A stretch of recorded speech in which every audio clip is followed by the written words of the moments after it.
Welcome, everyone, to this week's edition of the OCRL Race Report. I'm Jeff Baki Jr. alongside my broadcast colleague, Scott Ickes. Tonight we have the race winner from this past Tuesday night with us, Steve Anders. Steve will be making his debut tonight on the Race Report. And here with us now is the Iceman, Steve Anders. First off, congratulations, Stevie, to you and your team on your win this past week in Texas. Thank you, and thanks for having me on the show tonight. Thanks for coming, Stevie. What does it mean for you and your team being locked in next week at your home track in Michigan? Well, it means a lot. Some heat races are really intense, so knowing I'm locked in, I can, take it easy instead of trying to rush through the field.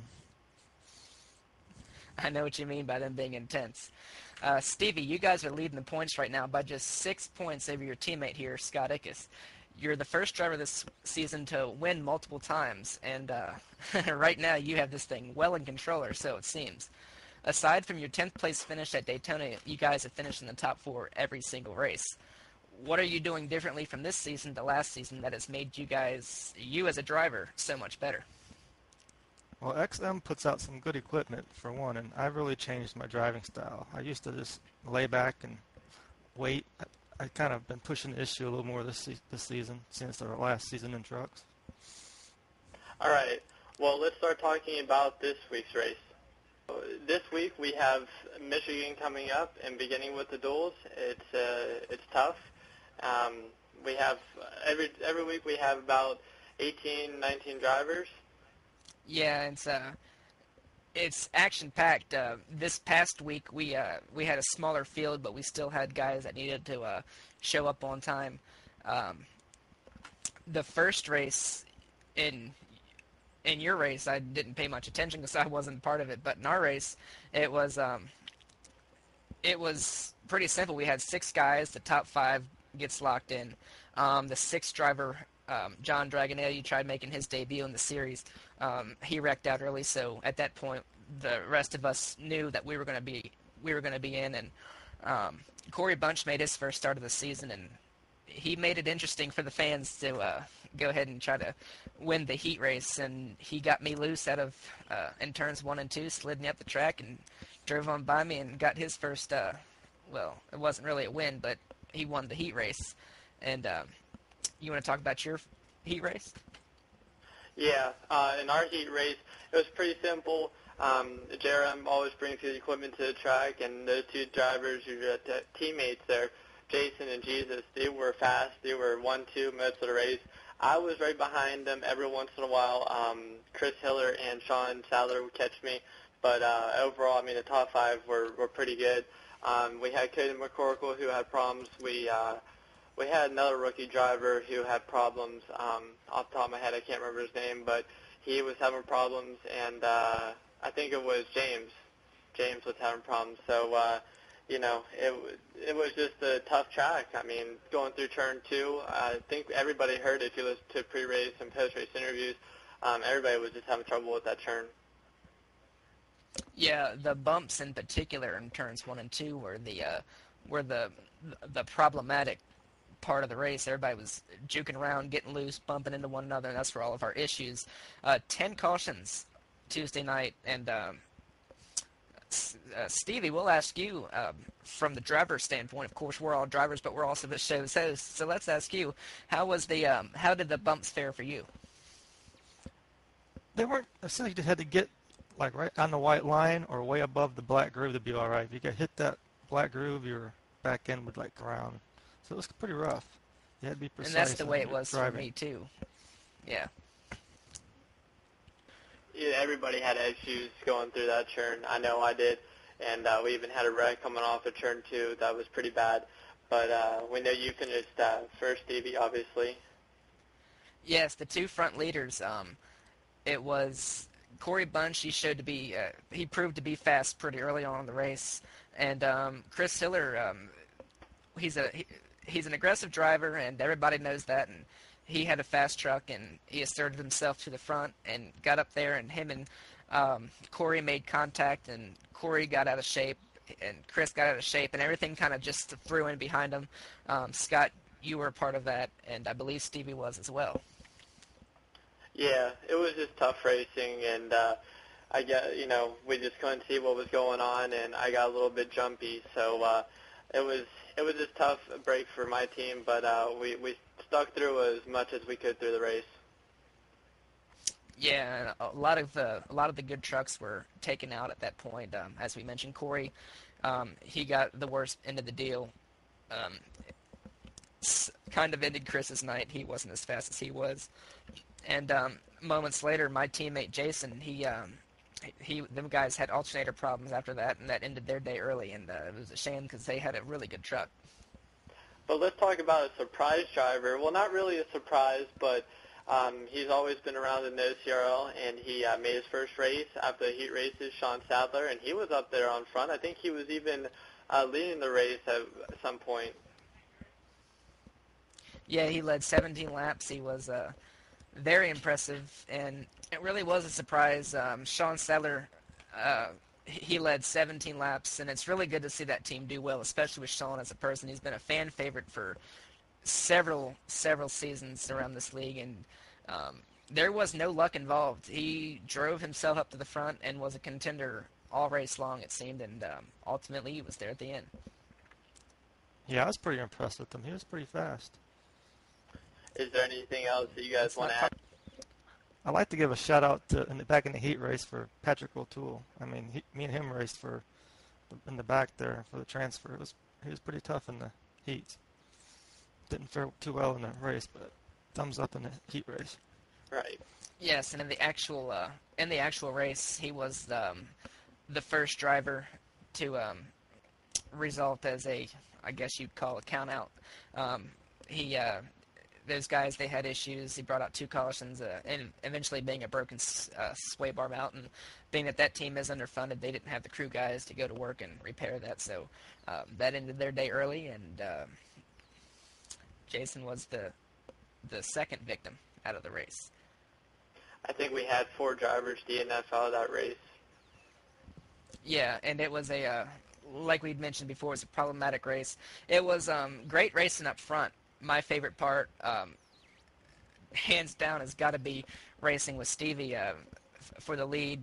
It seemed like my truck was a lot better on the long runs, and we just didn't really get the long runs that we needed. But the one long run that we did have that involved getting onto pit road, getting off the pit road, and circling back around, our team came out about half a straightaway ahead of Stevie's team. And I was like, man, this is what we need. And I was hoping a caution wasn't out, but I had that feeling that it was. And sure enough, it came right out and then bunched everything back up. And that's the way it was for the majority of the night. We didn't really have the fuel runs that we needed. And again, tonight or Tuesday night, it showed that there was a lot of inexperience in this in the field and a lot of aggressive driving. And on behalf of that, one of the drivers did get suspended for a race. The OCRL officials addressed that after the race that Chris Hiller and that team would need to stay home, and they weren't allowed to bring their equipment to the track next weekend in Michigan because of their aggressive driving. And it's several people's days starting in the heat races, and then Scott, it ended your day, and you were pretty colorful about that on your in-car radio. Yeah, sometimes it's hard to control your emotions in the truck, but overall, we're just going to have weeks like that, and I can't wait to bring a good truck to Michigan.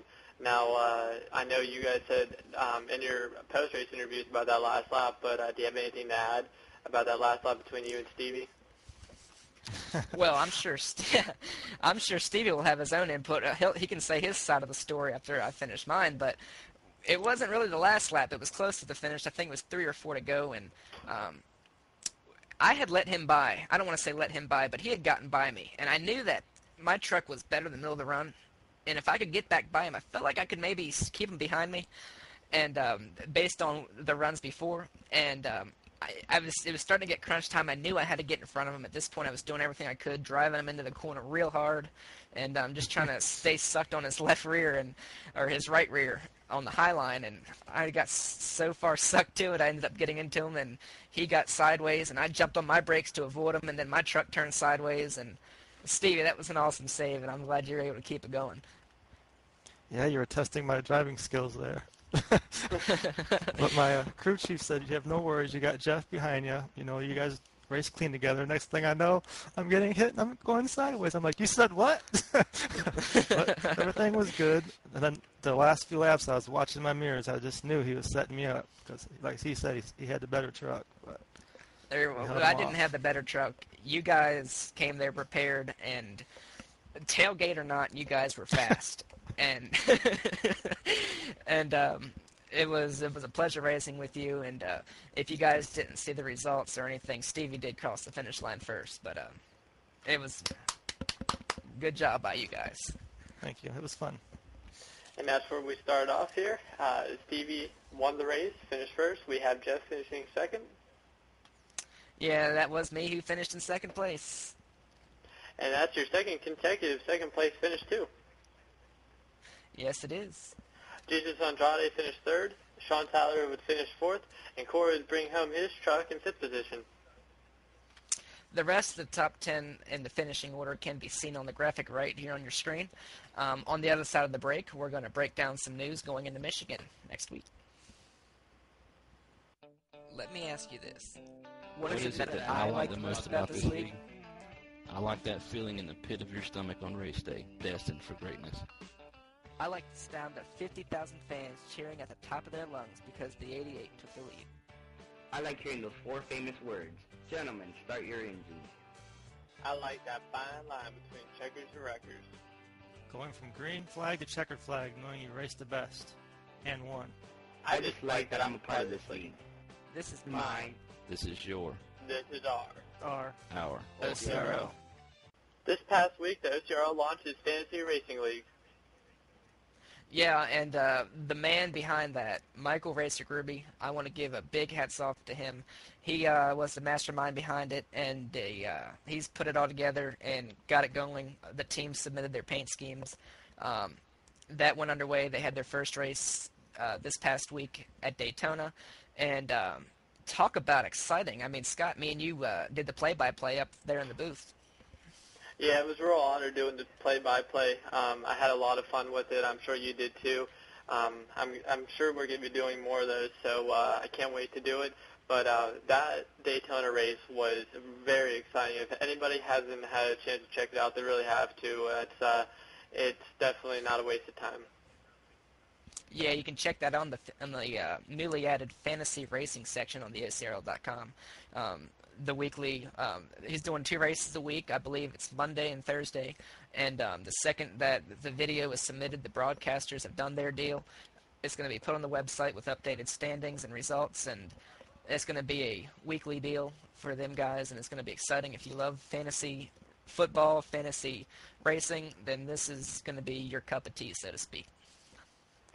And in that Daytona race, we had a lot of 3-wide racing. We had drivers go from the front to the back, and it was action-packed, and if you blinked, you were going to miss something.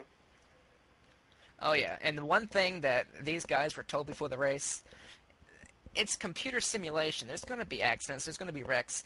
The only thing that computer simulation did was make some of the best racing. They were 3 wide, 5 rows deep. Again, me and Scott caught the deal. We know what we're talking about. And there was no incidents, no trouble-free, and surprise winner. I don't know if you want to call him a surprise, but Andrew Mickey took home the gold in the Fantasy Daytona 500. Yeah, and like you said, everybody is on the same level. Nobody is higher, nobody is lower. And we had Andrew Mickey, like you said, surprise winner. We had Sean Sadler up there. We had Tori Gruby up there, and we even had the Mickey brothers up there a little bit. So yeah, it seemed like everybody was able to make their way to the front of the pack. The 2 guys that sat on the front row, Kevin Sibilia and Mike Enos, they stayed up front and they finished way in the back. Andrew Mickey finished first. Tori Gruby was your second place finisher. Jesus Andrade finished third. Casey Swanson in fourth, and Stevie Anders not getting the win that he did in Texas, but he did get a top 5 finish in the Fantasy Daytona 500. Well, it seemed like that was real hard of a track, Daytona 3-wide racing. It was tough because there was guys, like you said, Kevin Sibilia and Mike Enos that started up front, and once you got to the back, it was really hard to pass anybody to get back up to the front. And even if you were maybe 4 cars in line, on the high line, there might have been 12 cars or 10 or whatever it was, and down low and in the middle. So even though you thought you might have been in 5th, you actually were probably in like 10th or something. Oh yeah, it was really close, and a couple cars made contact, but everybody was able to hold it straight and kept going. And no wreck, surprisingly, at the end of the races. Normally you see all the drivers getting anxious, but most AI were pretty calm, and even when they did try to make aggressive moves, they kept it under control. Yeah, it was a 10-lap race, and I said at one point in the broadcast, one of these guys know it's crunch time, but usually when we're in one of our races, 120-lap race in our Daytona 500, we say, hey, 10 to go, it's crunch time. Well, these guys only had 10 laps to do what they had to do, so to me, the entire race was crunch time, but it was definitely exciting. Now let's go in other news, Jeff. Your team announced a statement this week, and you're moving forward from your slow start. Yeah, it was something that I felt like we had to do for our fans, just to give them assurance that, hey, we're still here. Jason and those guys, they have been so strong, and problems I want to say stupid problems out of their control have caused their team to not be as high as they wanted at points. They're 70 back right now in the standings in 4th place, but we did have a meeting after the race in our hauler, and he was upset and didn't want to come back, and he's got he's got commitments with me in contracts, so little does he know he will be in Michigan, but he's all good now. We've talked to him. I feel like as a team owner that team has what it takes to go out here and win all these races and still give Stevie here a fight for the points lead. But we just went on and we said that our equipment is as good as it's ever been, and the drivers are as smart as they've ever been, and the crew knows what they're doing, and I feel like we're ready to move forward and try to get all of our mistakes out the way and take these last 5 races seriously. Well, if anybody knows about your team, it's that you guys will put the best equipment on the track each and every week. So even from your slow start, I would not just throw you guys out the window for those first couple races. Even though it is a short season, there still is a lot of tracks left that you guys can go win at. Yeah, I've been on that team, Yeah. and this is a top-notch team, so I don't see why they can't go out and win these last 5 races. I hope they don't, but I don't see why they appreciate it, can't. guys. Well, the standings sure do look interesting after Texas. Yeah, they sure do. Stevie leads you, Scott, by just 6 points. I mean, the top 3 is right there. I'm in 3rd by just 18 points, and it's close. Your teammate Jason Gaines is 70 points back in 4th, and then there's Eric Mickey, 75 points back in 5th. You can look on the graphic to see the rest of the top 10. As we've said before, we're going to Michigan next week. Now, Stevie, let me ask you this. What do you like the most about Michigan, and why? Well, I like that it's wide and fast. Even though I don't have much luck there, I love the track. Plus, it's my real hometown track. Born and raised in Michigan. Just love it. I like the track, because, like you said, it is wide, fast speeds, bump drafting. I know in our previous Cup season, it was so fun. We had Eric Mickey in 1st, I was in 3rd, and I was pushing Jeff, and it was bump drafting down the straightaway like we were at Daytona. I don't know if you remember that, Jeff, but it was so much fun. I mean, we didn't pass Eric, but it was, I think I was drafting you for 2 laps straight. Oh, I remember it perfectly. You weren't drafting me. You were pissed off, and I pardon my language, that I was in your way, and you were going to lay to my bumper and hope that you moved me out of your way. I remember it like it was yesterday. But my favorite part about Michigan is that, like Stevie said and you said, it's wide open. You don't have to lift, especially in the trucks, and it's so air dependent. It's like Daytona without restrictor plates, and it's a blast. And I don't think that there's going to be pack racing because, unlike Daytona, your tires do wear, and strategy does come into effect. And I've been fortunate enough that the guys that I work with, my team, they always bring fast cars to the track, and the success that we've had there. So I'm sure that makes it one of my favorites because of that too. But overall, it's a great track. The fans there in the Irish Hills are awesome. Some of the best fans we see all season. And I'm excited. It seems like everybody can put on great racing from the drivers, the veterans, the rookies, and I knock on wood, but I think pit road is easy enough for everybody to get on. Hey, Stevie, before you go, I wanted to ask you one more question here. Does home track, does that bring any more to you to go out there and win, or is it just as aggressive each and every week? Like I said, I love the track. I'm usually always pretty fast, but I just can't seem to get to finish. Something always seems to happen. But I'm going to try again, that's for sure. Hey, Stevie, thanks for being here, and good luck next week in Michigan. Thanks. You guys have good luck, too. Well, if you like the action, then this week at Texas, you got it. Yeah, you definitely did. I mean, we had everything. But we're about out of time, and we'd like to thank Steve Enders for coming on the show this week. And on behalf of everyone here in the OCRL studios, I'm Jeff Baki Jr. And I'm Scott Ickes. And we'll see you next week from Michigan.